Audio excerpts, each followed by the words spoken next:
नाल्को प्रशासनिक भवन ठारे 6टी श्रमिक संघर मिलित आनुकूल्य 3 दफा दाबी नहीं 14 दिन आंदोलन।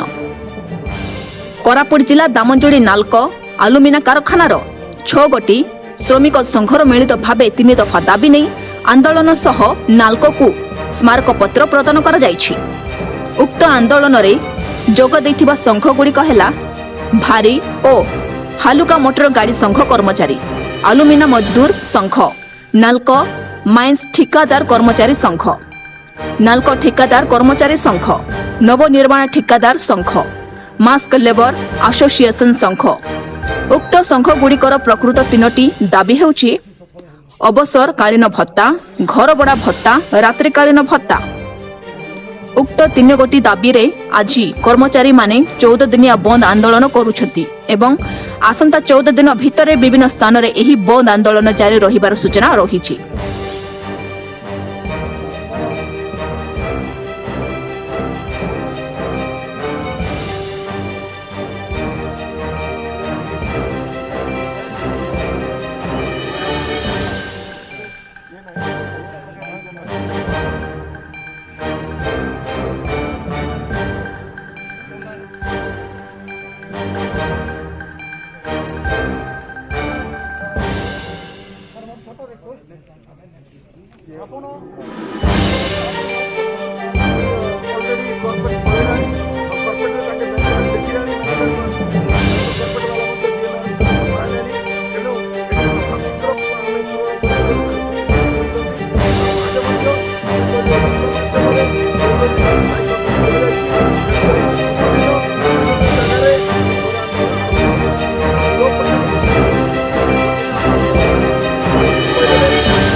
गोटे घंटा लगे स्वर आंदोलन सबुदिन कंटिन्यू चलो सहयोग करूँ समस्त श्रमिक लागू हम आगामी दिन में आउ Damanjodi Bharati Mishra report today fast news Odisha.